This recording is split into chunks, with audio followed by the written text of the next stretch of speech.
Time to take a look at the headlines we are tracking this hour. Israel rejects Hamas's ceasefire proposal. Prime Minister Benjamin Netanyahu insists on total victory over the Palestinian group. Pakistan votes to elect a new government amid an economic crisis, suspends mobile phone services, closes its borders with Iran and Afghanistan for a day.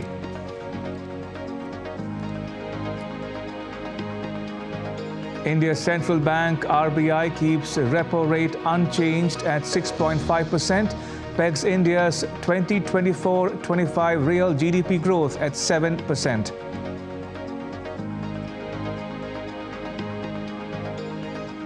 And India's Prime Minister joins the 150th anniversary of Srila Prabhupada, the founder of Hare Krishna Movement.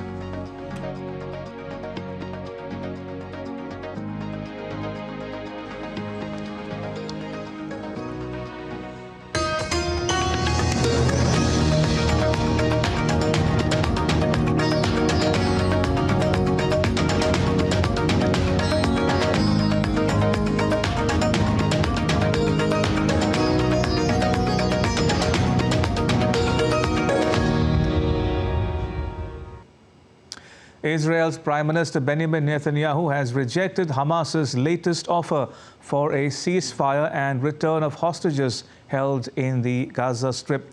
Hamas proposed a 4.5-month-long ceasefire during which all hostages would be freed.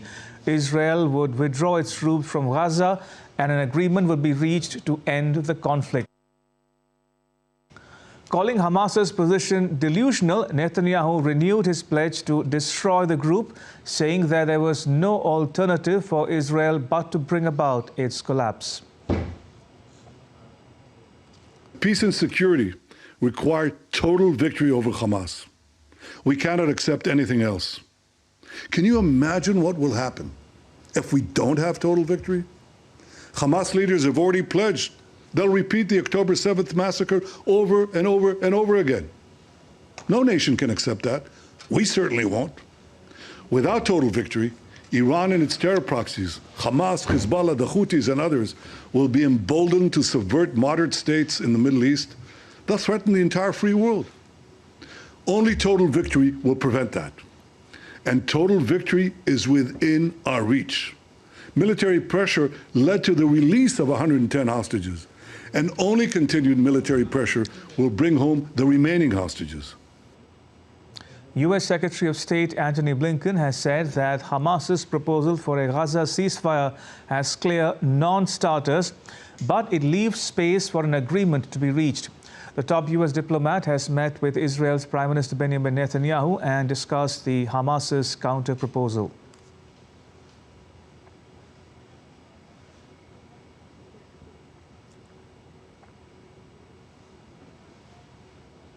We had an opportunity today to discuss with the Israeli government the response that Hamas sent last night to the proposal that the United States, Qatar, and Egypt had put together to bring the remaining hostages home and extend the humanitarian pause.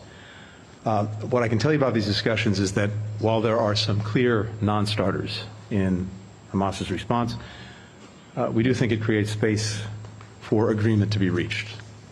And we will work at that relentlessly until we get there. Blinken has been conducting an intense shuttle diplomacy crisscrossing West Asia on his 5th visit to the region since the 7th October Hamas attacks in Israel.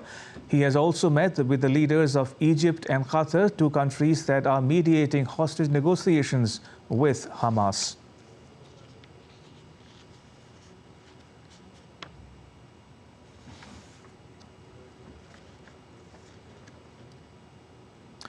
A U.S. military strike on Wednesday in Iraq's capital Baghdad killed a Kataib Hezbollah commander, Abu Bakr al-Sadi, who was responsible for attacks on U.S. forces in the region. The strike came as the U.S. has been planning retaliatory attacks against Iran-backed militants who launched a drone attack on a U.S. outpost in Jordan last month that killed 3 of its soldiers.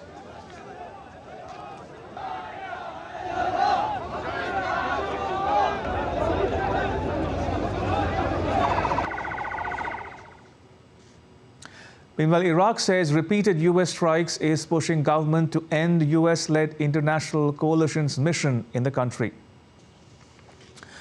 In other news, Ukraine has destroyed 11 out of 17 Russian drones over 4 regions of the country on Thursday, damaging more than 20 residential and commercial houses. The drones were hit over Odessa and Mykolaiv regions in the south, Dnipro in the southeast, and the central Vinnytsia region. No casualties were reported.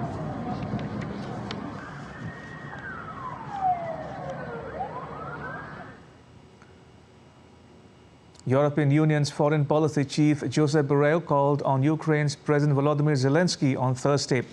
The Ukrainian presidential office said the two leaders discussed about accelerating artillery and ammunition supply and a draft law on mobilization that passed first reading in Ukraine's parliament on Wednesday.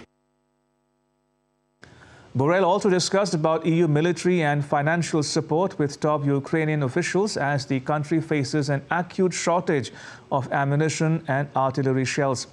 He discussed Kyiv's progress on reforms in its bid to join the 27-member EU bloc. U.S. Senate Republicans blocked a bipartisan border deal that had taken months to negotiate, but said that they could still approve aid for Ukraine and Israel that had been tied up in the deal. Senators in both parties are now engaged in an urgent round of talks to see if they can reach an agreement that will allow the chamber to open up debate on a foreign aid package without the border security provisions. Former President Donald Trump has been pressing his fellow Republicans to reject any compromise as he campaigns to defeat Democratic President Joe Biden in the November election. U.S. National Security Advisor Jake Sullivan said the White House is focused on getting a Ukraine aid package through the U.S. Congress. He believed that the U.S. still can and will deliver the aid to Ukraine. At the end of the day, there is no alternative to the United States stepping up to the plate and providing a level of resources that allow Ukraine to have the artillery, the air defense systems, and the other capabilities they need. And time is of the essence in this regard. So we are going to stay focused on that, and we believe that we still can and will deliver it. An almost assured victory awaits former U.S. President Donald Trump in the upcoming Nevada caucuses, further cementing his pursuit of the Republican Party's presidential nomination. In a significant setback, his rival Nikki Haley suffered defeat in the state's primary, losing out to the none of these candidates option. DD India's Kate Fisher gives an insight into the distinct ballot systems for Haley and Trump in Nevada. This confusing situation is down to a clash between Nevada's Republican Party and the state's government. Nevada's had a caucus for decades, but Democratic lawmakers in the state passed legislation to switch the caucuses to a primary, since it's generally a more efficient way of voting. The state Republican Party opposed the changes and decided to hold caucuses anyway and to recognise the winner of them and not the primary. Donald Trump is expected to win Thursday's caucuses decisively. But Nikki Haley suffered a humiliating defeat in the primary on Tuesday, despite facing no competition. In the absence of Donald Trump's name on the ballot, she received fewer votes than the none of these candidates option. Well, she didn't make much of an effort to campaign in Nevada, saying that the process was, quote, rigged for Donald Trump. Even though Tuesday's results were effectively meaningless in the Republican race, they're still being seen as an embarrassment for Nikki Haley. She's been busy campaigning in what her team is calling the states that are fair. The Republican primary in her home state of South Carolina will take place later this month. In Washington, Kate Fisher reporting for DD India. All right, now take a look at some more stories making news around the world. 5 U.S. soldiers were missing on Wednesday after the wreckage of the helicopter was found near the U.S. city of San Diego on the country's Pacific coast. The helicopter was found hours after it went missing in a mix of heavy rain and snow, failing to reach a U.S. Air Force station in the state of California. Search and rescue efforts are on.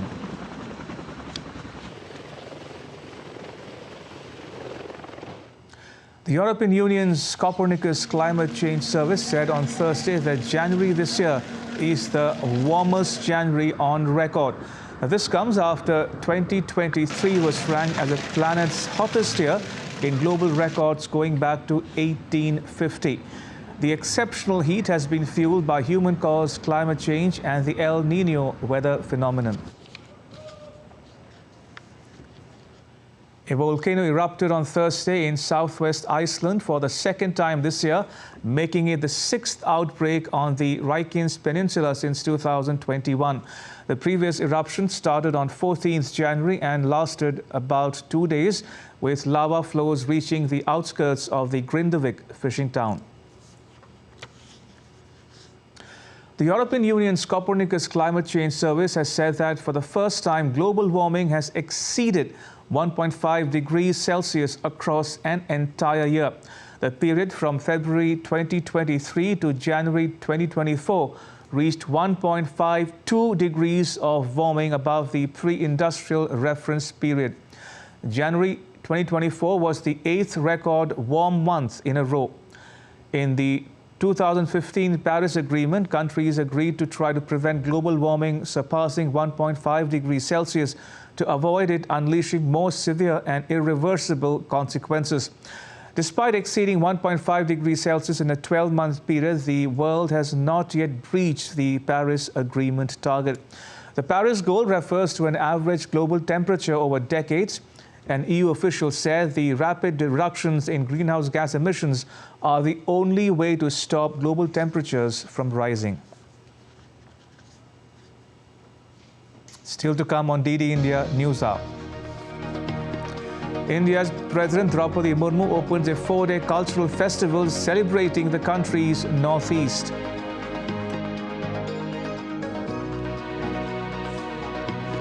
The Indian Air Force's exercise Vayu Shakti 2024 to be held on 17th February in the western state of Rajasthan. And the lower house of India's Parliament passes the Finance Bill 2024 by voice vote.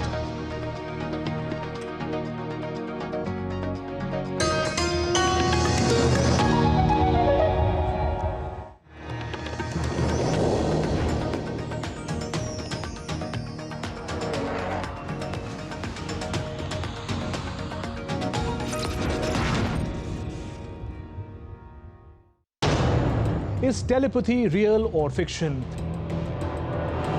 Could it soon be a reality? Imagine controlling your world with your mind.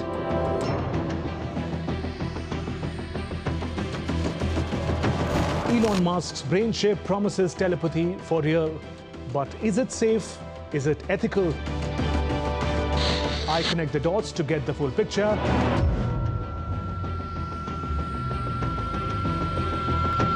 Watch Connecting the Dots every Friday at 8 p.m. IST on DD India.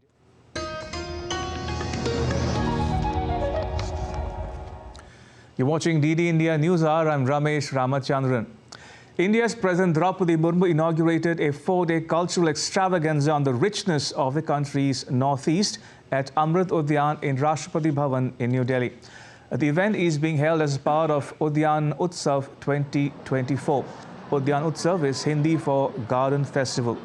The event has been curated to showcase the rich diversity of India's northeast, blending traditional art, craft and culture under one vibrant umbrella. The Mahotsav will see the participation of more than 320 weavers, artisans, farmers and entrepreneurs from the northeast.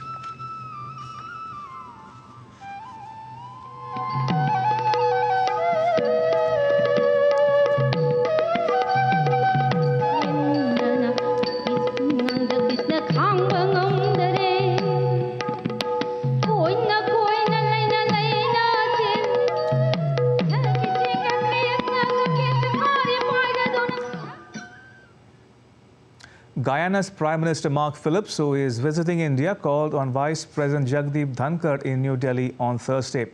Their talks underline the connect between India and Guyana, builds on their rich cultural links and heritage, and the shared commitment of both nations to sustainable development, green energy, and combating climate change.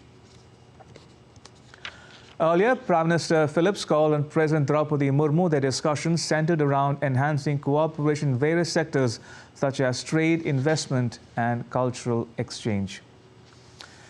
India's Prime Minister Modi on Thursday bid farewell to lawmakers retiring from the upper house of the country's parliament, the Rajya Sabha.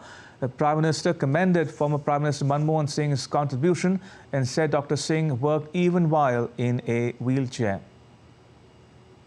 वैचारिक मतभेद, कभी बहस में छिटाकशी, वो तो बहुत अल्पकालीन होता है, लेकिन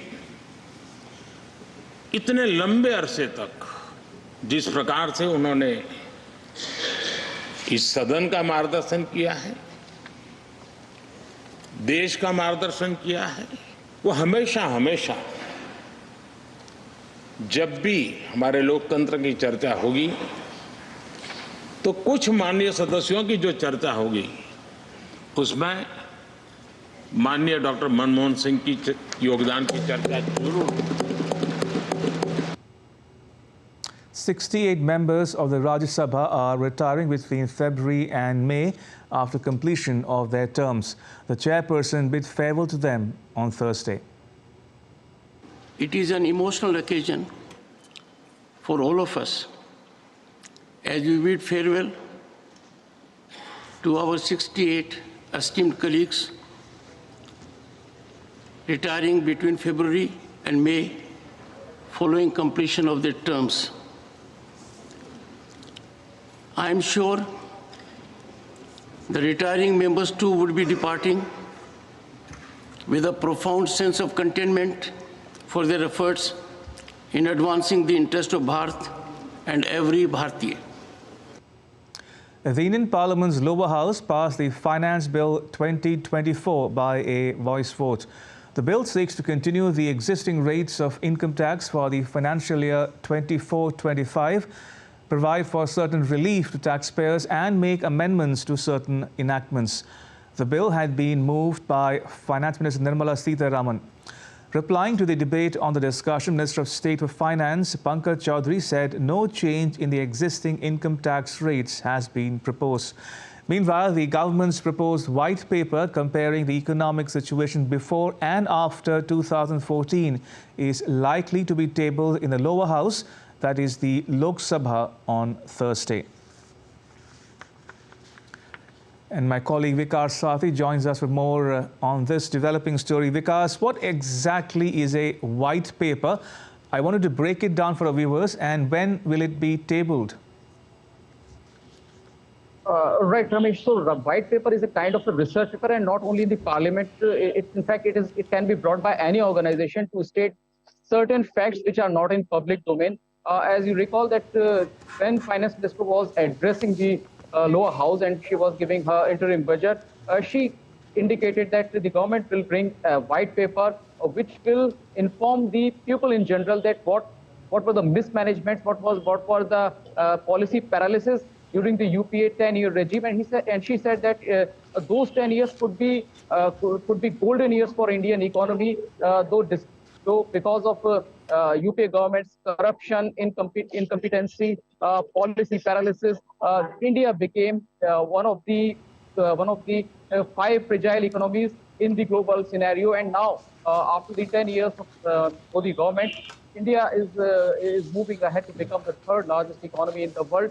So she will give a detailed report on facts and figures that what was the kind of scenario of the economy during UPA 10 regime and what is the scenario today, particularly in respect of our GDP, the size of our economy, the kind of support and funds which have been given to the entrepreneurs, a number of startups in India, how many unicorns we have today, and what was the status of unicorn during UPA regime. So these are the facts and figures which have been compiled by the Ministry of Finance, and the white paper will show what India has achieved in the past 10 years and what is the way ahead for the Indian economy.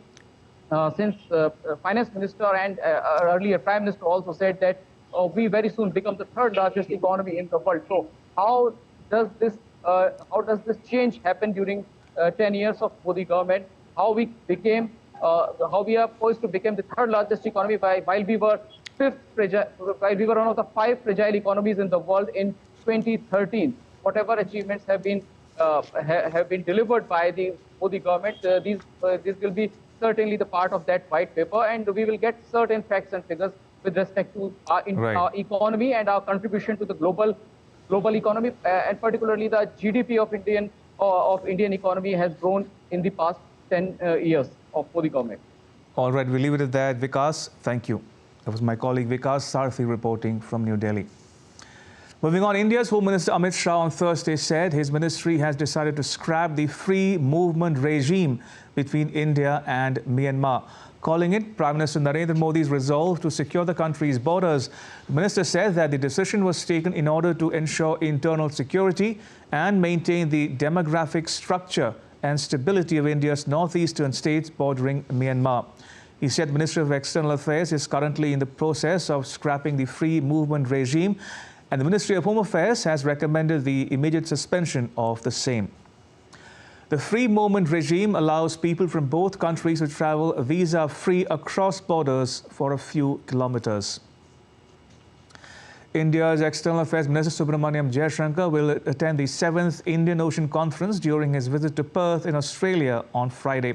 The minister will address the inaugural session of the conference along with Sri Lanka's President Ranil Wickremesinghe, Australia's Foreign Minister Penny Wong and Singapore's Foreign Minister Vivian Balakrishnan. The 7th edition of Indian Ocean Conference is being held on the 9th and 10th of February. The theme of this year's conference is Towards a Stable and Sustainable Indian Ocean.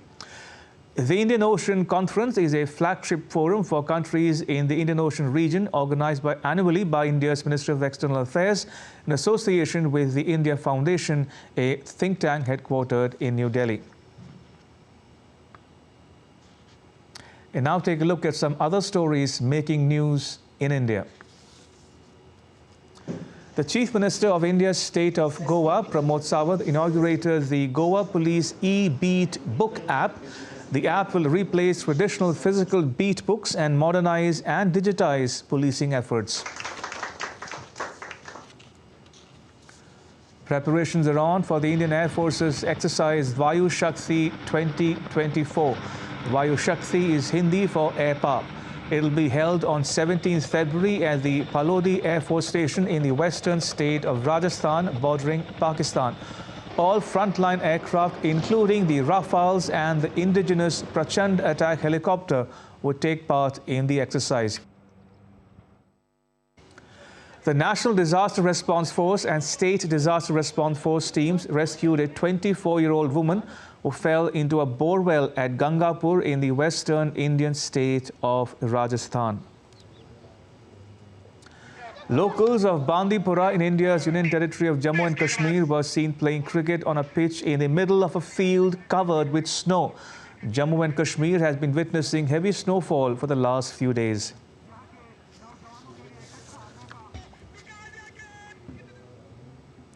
India's Petroleum and Natural Gas Minister Hardeep Singh Puri credited recent reforms for the stable petrol and diesel prices. He praised India's strides in biofuels, especially in compressed biogas and green hydrogen, emphasizing collaborative efforts across policy and public-private sectors. DD India's Tapas Bhattacharya reports from Goa.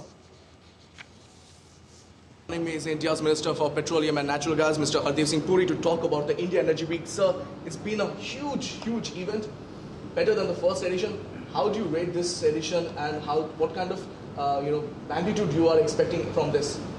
First of all, I think the response has been overwhelming. When we started off last year, I was overjoyed because, whenever you undertake a first-time venture, there's an element of will people respond or not. But the response last year was also fantastic. Today, we've got 30% more exhibitors than last year. We signed a long-term, 20-year long-term deal with Qatar. Our existing arrangement is operative till 2028, but we've got an excellent deal going forward from 2028 for 20 years. The policies that the Honorable Prime Minister has pursued, freeing up 1 million square kilometers of no-go area, the gas pricing reform, and the push for E20, all these are worked. So you spoke about Prime Minister. Prime Minister has given a clarion call for 2017 net zero neutrality. How your ministry is going about it? I've seen a lot of oil companies taking it forward by 2040, 2030. How Even 2070 is for the country. Yeah. But the ones who are directly involved with this are our oil marketing companies. And I've seen their net zero commitments. They all range between 2035 and 2045. Yeah. The oil marketing companies are good corporate citizens.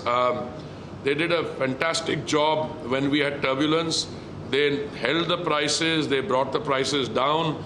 On the central government side, we reduced excise duty on 2 occasions, November 2021 and May 2022. The BJP governments reduced their VAT. And still to come on DD India News Hour. An expert take on Pakistan's election and its implications for India and the world.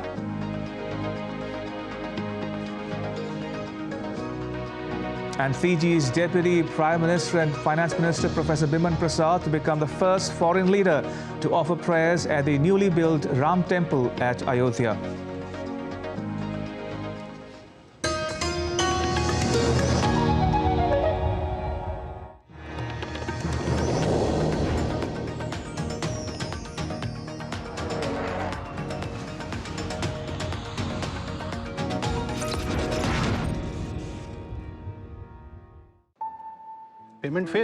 Payment fail लेकिन पैसे तो cut गई मेरी मेहनत की कमाई। हो जाएगी भरपाई, चिंता मत कर मेरे भाई। अगर डिजिटल ट्रांजैक्शन फेल हो जाए और अकाउंट से पैसे कट जाएं, तो बैंक समय से पैसे लौटा देगा, वरना कॉम्पनसेशन का है प्रावधान। नहीं तो आरबीआई के ओम्बुड्समैन को शिकायत करें आप। या बिल, मेरी फीस। आरबीआई कहता है जानकार बनिए, सतर्क रहिए।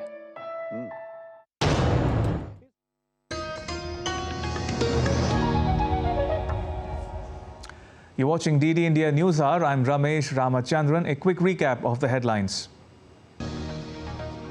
Israel rejects Hamas's ceasefire proposal. Prime Minister Benjamin Netanyahu insists on total victory over the Palestinian group. Pakistan votes to elect a new government amid an economic crisis, suspends mobile phone services and closes its borders with Iran and Afghanistan for a day. And India's Prime Minister joins the 150th anniversary of Srila Prabhupada, the founder of Hare Krishna Movement.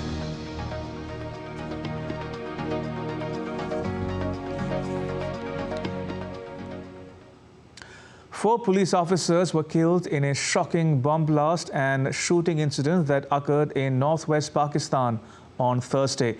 Mobile phone services are temporarily suspended to strengthen security as voting began to elect a new government. Voting began in Pakistan for the parliamentary elections on Thursday under tight security amidst terror attacks, an ongoing economic crisis and a deeply polarized political environment. Although Pakistanis are voting for a better future, they continue to live under the shadows of terror. Whenever our country was put under martial law, the situation worsened. Now things are worse than ever. Earlier things were way better. Now even 10 people earn in a family and it's not enough. The economic situation is so bad that we can't survive. In every household, every person, including children, are earning money, but still their financial situation is very bad. If we talk about electricity bills, gas bills, water bills, it's way beyond our thinking. The election comes almost 2 years since former Prime Minister and cricketer turned politician Imran Khan was ousted in a no-confidence motion.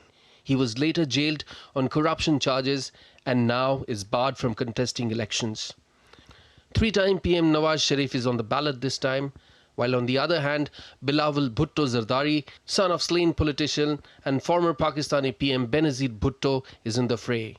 He has run an aggressive campaign in a bid for the top political post. In view of the prevailing uncertainties, security has been beefed up and closely monitored at the polling booths. Mobile phone services have been suspended across the country. The country's western border crossings with Iran and Afghanistan have also been sealed and will be reopened on Friday. The government's decision to deploy tens of thousands of troops at polling stations across the country comes after two blasts near the election offices that killed 26 people in southwestern province of Balochistan. The Islamic State claimed responsibility for the explosions. Meanwhile, seeing the current situation, former Indian High Commissioner to Pakistan, Ajay Bisaria, has said that Pakistan general elections are the most predictable and most rigged. The election results are clear, that the army in various ways is doing pre-election engineering. It will probably do some election engineering and post-election engineering to get a government that it wants in place. Defense expert Sushant Sareen meanwhile said there are speculations that these attacks might be falsely planned and staged and executed by the Pakistani army to ensure a total control on the situation. The attacks have been happening for over a week now. There was an attack on a police station. Some speculation whether these attacks were being done as false flag attacks. However, irrespective of the poll results, the incoming government will have to confront formidable challenges, including managing internal unrest, addressing a severe economic crisis, and tackling the issue of illegal migration. All right, joining me is Mr. Skand Thayal. He is a former Indian ambassador to South Korea and Uzbekistan. Ambassador Thayal, welcome to DD India News Hour. Ambassador Thayal, what we are witnessing today as we speak in Pakistan, do you think it's an election or selection? Certainly, it is a selection, and such a rigging of elections has not been witnessed even in Pakistan in the past. 2018, if we were elections, only former Prime Minister Nawaz Sharif was in exile, but his party was not crushed. Muslim League Nawaz was allowed to function. It has its own symbol, etc. And by all accounts, Imran Khan remains the most popular leader and perhaps his party, most popular party, and the way very systematically with the assistance and complicity of the judicial system of Pakistan, the party has been marginalized, they have been deprived of their election symbol, 40% illiteracy is there in Pakistan. So Imran Khan supporters would not even know whom to vote for. Right. And today they have suspended the internet and mobile phone communication that has been suspended. So mass communication cannot be done that who is the candidate. So it is most certainly a very rigged election. And selection, it seems that the Pakistan army and General Asim Munir's favorite seems to be former Prime Minister Nawaz Sharif. Right. The way he has been asked to come in, and all the cases have been withdrawn or he has been exonerated. The way Pakistan judiciary plays in the hands of the army is really very shocking and very depressing. That nobody can stand in, and the media is totally suppressed. Any journalist, if he says anything against they are put behind bars. Some of them have disappeared and tortured. So it is the only thing which one could watch in this election is the percentage of voting. Right. In spite of all the suppression and oppression and restriction, how much the Imran Khan's supporters or his party's candidates are able to get. And between Bilawal Bhutto and Nawaz Sharif, that means between the Pakistan People's Party and Muslim League Nawaz, what is the percentage of votes? I think some trends, but the ruling force in Pakistan would continue to be the Pakistan Armed Forces led by General Asim Munir. On that, there is no doubt. Ambassador Thayal, since you referred to both Nawaz Sharif and Imran Khan, I have to ask you this. To Nawaz Sharif first, what do you make of Nawaz Sharif's return to Pakistan's politics, number one? And number two, do you think Imran Khan's party, the Pakistan Tehreek-e-Insaf, is still in the reckoning? See, this will be the fourth time Nawaz Sharif will become Prime Minister if he becomes. So in politics, one cannot write off anybody. Right. And Imran Khan, until he is alive and he is there, he can always come back. But Nawaz Sharif would perhaps have learned his lessons and will take his orders from General Hasim Munir.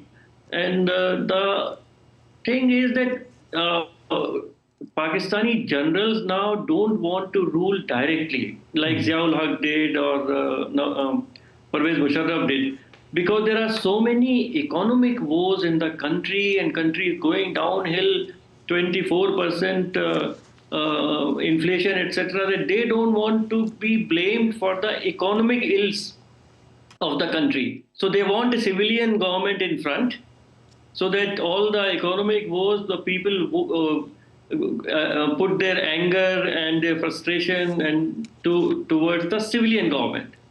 Right. Whereas the army rule really calls all the shots. So this is how they operate now, the Pakistan army. They are the real rulers, but in front they have a political party, and in the current mix of things, perhaps Nawaz Sharif has the popularity, at least some popularity, and in Punjab he has popularity. Punjab is the most important province of Pakistan. So army has engineered to bring him back, because Shehbaz Sharif, his brother, who is the acting Prime Minister and earlier Chief Minister of Punjab, does not have that charisma. Right. And Nawaz Sharif is now grooming his daughter, Miriam Sharif, to take over the party after him. So it is a very well-planned operation, right, where Nawaz Sharif and Muslim League are working in close concert with the Pakistan Army. Ambassador Thayal, will the election or selection, as some are calling it, change Pakistan's calculus against India? How would New Delhi, for instance, be looking at the election? One would think that between Nawaz Sharif and Imran Khan, if one goes by the track record, pronouncements, etc., perhaps Nawaz Sharif sees some merit in in better relations with India and more economic interaction with India. He came, after all, to 2014 inaugural of our Prime Minister Narendra Modi ji at that time. Then Prime Minister Modi went in December 2014, and so there was a certain hope. But immediately then ISI engineered terrorist incidents. But Ambassador Thayal, do you think Nawaz Sharif can or will defy the army again? He will definitely not defy the army, but if army has some sense and tries to see that the economic woes of its people need to be rectified and focus is to be there. Okay. Like there were some pronouncements by the former Chief Bajwa of geo-economy, and he also said something that could maybe better economic relations with India. So, but the signal will come from Pakistan Army, and Nawaz Sharif will most certainly not do anything to defy Pakistan Army and get chucked out a third time in his career. So, as you say, Ambassador Thayal, the Pakistan Army shall remain the final arbiter. But one quick question before we wrap it up. The West, led by the US, was critical of the Bangladesh election, but it has not said a word, not even a word, even remotely critical of the state of democracy or the lack of it in Pakistan. Why? And more importantly, what does that tell you about the US's own standards? One, nobody expected any fair elections in Pakistan, and the way Imran Khan was defying United States, and he has been challenging United States, accusing United States of getting him removed. Most certainly, they prefer Imran Khan to fade away from the scene. And this shows the duplicity of the United States, and which has been very clear, which our establishment fully understands. And that's why we take their pronouncements with not a pinch of salt, but with a kilogram of salt. Absolutely. All right, on that note, may I thank you, Ambassador Thayal, for joining us and sharing your thoughts and views and insights with our viewers at home and abroad. Thank you for your time. Much appreciated. Thank you. Right, in some more news from the region, Sri Lanka Podujana Party MP Namal Rajapaksa will travel to India tonight for a two-day visit to the Ayodhya Ram Temple. Scheduled for a special darshan and prayers on the evening of the 9th, his visit aims to foster cultural and religious ties between the two countries. Rajapaksa is also said to engage in personal meetings with dignitaries during his stay in Ayodhya and India's capital, New Delhi. The lawmaker is a key member of the party and the eldest son of former President Mahinda Rajapaksa.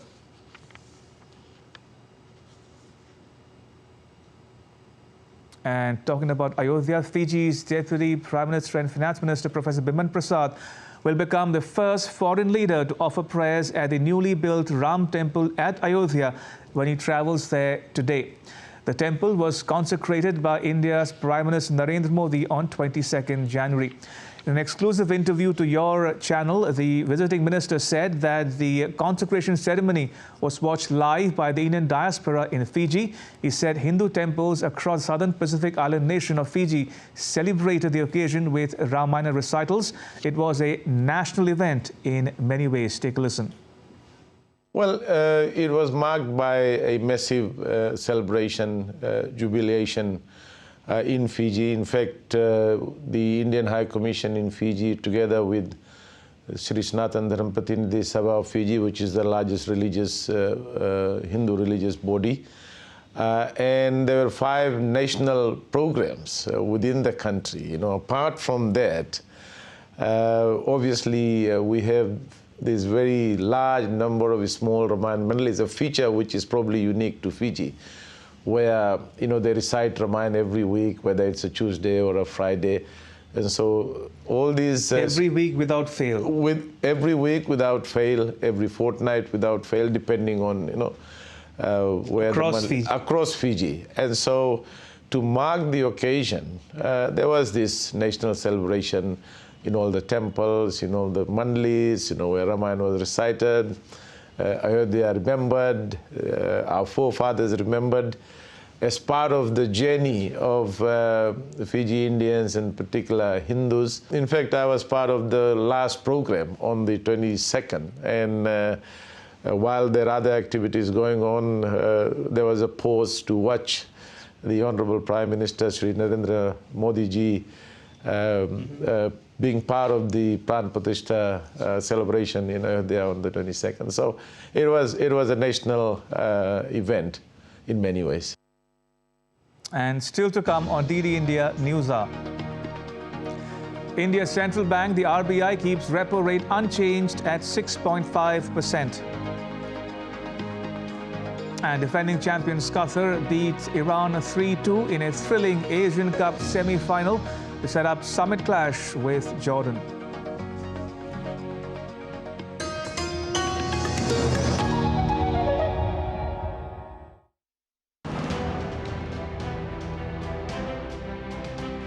You will write your name in history books by becoming the first foreign leader to visit the new Ram Temple at Ayodhya. How does that make you feel? One talks about Ayodhya. It immediately invokes the great feeling, the connectivity and identity with India. Yes, it does invoke a lot of emotional ties with India. How has the perception of India under Prime Minister Modi changed in Fiji or the region as a whole? Global, preeminent leadership, particularly leadership of the Global South. Fast economic growth that we see. India is probably the leading country in terms of economic growth.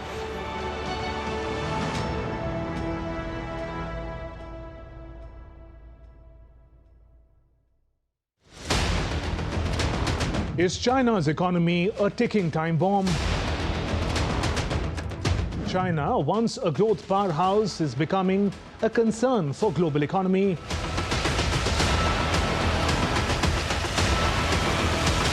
I connect the dots to get the full picture. Watch Connecting the Dots every Friday at 8 p.m. IST on DD India.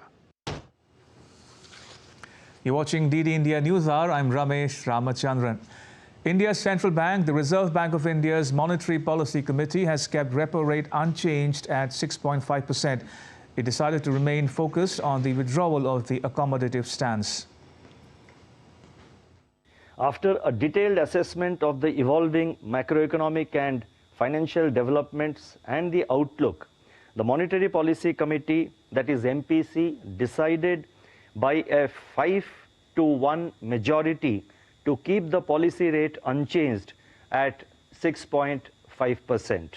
Consequently, the standing deposit facility rate remains at 6.25%, and the marginal standing facility, that is MSF rate, and the bank rate at 6.75%.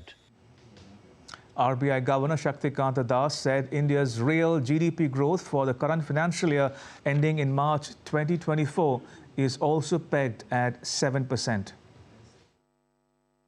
Real GDP growth for 2024-25, that is the next financial year, is projected at 7%. I repeat, real GDP growth for 2024-25, that is next financial year, is projected at 7%, with Q1 at 7.2%, Q2 at 6.8%, Q3 at 7%, and Q4 at 6.9%.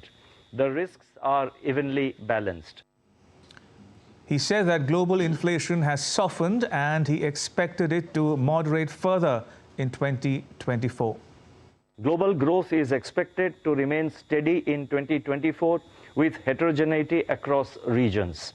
Though global trade momentum remains weak, it is exhibiting signs of recovery and is likely to grow faster in 2024. Inflation has softened considerably and is expected to moderate further in 2024. And joining me is my colleague Shyama Mishra in Mumbai. Shyama, how are the captains of Indian industry and the markets reacting to the RBI decision?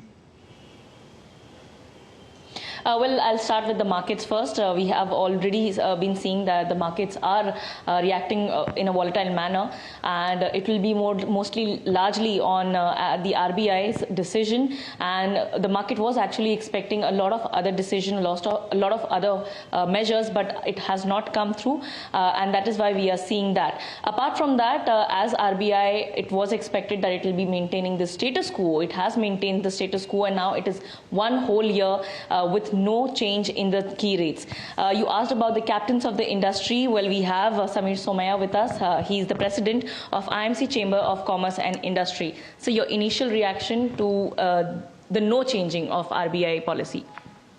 Well, we think it was expected that the policy would remain in place as it was.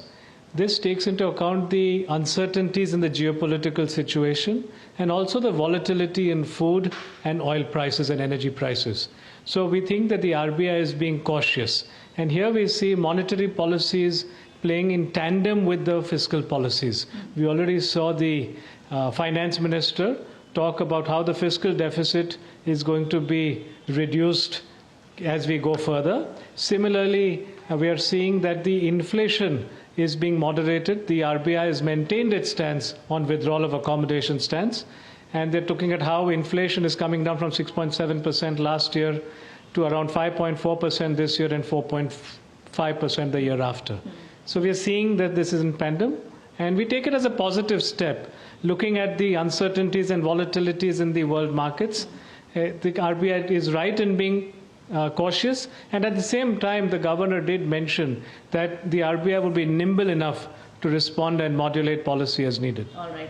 So Sir has mentioned about the inflation coming down, but at the same time, the governor has said that even though it's coming down and it is expected to moderate further, RBI will be watchful because we don't want anything, going out of hand. So that is why that is also there. Apart from that, one major issue that really took the highlight of this PC, the post-policy PC, was the Paytm Payments Bank, wherein the RBI governor or RBI has cleared that consumers' interest protection is of utmost importance, and that is why these host of measures have been taken. Over to you. All right, we'll leave it there. Thank you to you, Shyama, and also to your guests there. Appreciate it.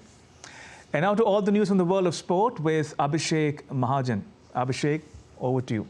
Thank you, Ramesh. A lot happening in sports. We'll start with cricket. Under-19 World Cup is going on. The match between Australia and Pakistan. Today, Australia are up against Pakistan in the semi-final of the Under-19 Cricket World Cup at Benoni, city of South Africa. The winner of this contest will play India in the summit clash on Sunday. Australia won the toss and opted to bowl. As per the latest reports, Pakistan were 52 for 3. And currently, Ahmed Hassan and Azan Awais are at the crease. Australia has steamrolled all their opponents with their bowlers shining in all the matches. Rain played spoil sport in their final Super 6 fixture against the West Indies. Pakistan too has a potent bowling attack. However, the Asian team had to work hard for the wins in Super 6s. While their batters scraped home, chasing Ireland's 181, their bowlers defended a below-par score of 155 against Bangladesh, which was a virtual semi-final. Pakistan had won the 2004 and 2006 editions of the Under-19 World Cup. All right, football now. Host and defending champions Qatar beat Iran 3-2 in a thrilling Asian Cup semi-finals. Striker Al-Mozali scored the winner to set up a title clash with Jordan. Iran opened the scoring when Sardar Azmoun scored with an overhead kick, but Qatar equalized when Yassim Gabir's shot from range took a deflection and looped over goalkeeper into the net. Qatar will look to win their second title when they play first-time finalists Jordan on Saturday. And Nigerian soccer fans in Abuja erupted in celebration as their national team secured a spot in the Africa Nations Cup finals. Goalkeeper Stanley Navabali saved 2 penalties, which saw the Super Eagles win the shootout over South Africa 4-2. Nigeria had lost 5 of their previous 6 semi-finals at the Continental Finals, but survived some nervous moments to book a place in Sunday's decider. And India will face Bangladesh in the final of the 4-nation South Asian Football Federation's Under-19 Women's Championship on Thursday in Dhaka. In the group stage, India won comfortably against Bhutan and Nepal, but lost to Bangladesh. India entered the final as the second-place finishers in the group, while Bangladesh reached the final as a top finisher by winning all the league matches. This final is a great opportunity for India to snatch the title from the defending champion Bangladesh. And the organizers of the 2026 Olympic and Paralympic Winter Games unveiled the official mascots. Their stoat siblings, named Tina and Milo, were revealed at the San Remo Festival. Tina, a light-coated stoat, is the official mascot for the Winter Olympics, while her brown-coated brother Milo is the mascot for the Winter Paralympics.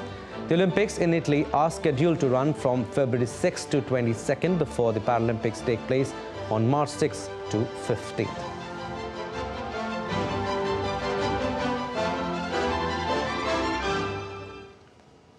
All right, that's all we have in sports stories. Back to you, Ramesh. Thank you, Abhishek. And with that, it's a wrap on this edition of DD India News Hour. Let us know your thoughts on the news of the day. You can connect with us on Facebook, X and Instagram. You can also check out our website, ddindia.co.in. We'll be back with more news as it breaks here on DD India. I'm Ramesh Ramachandran. From all of us here in New Delhi, thanks for watching DD India News Hour.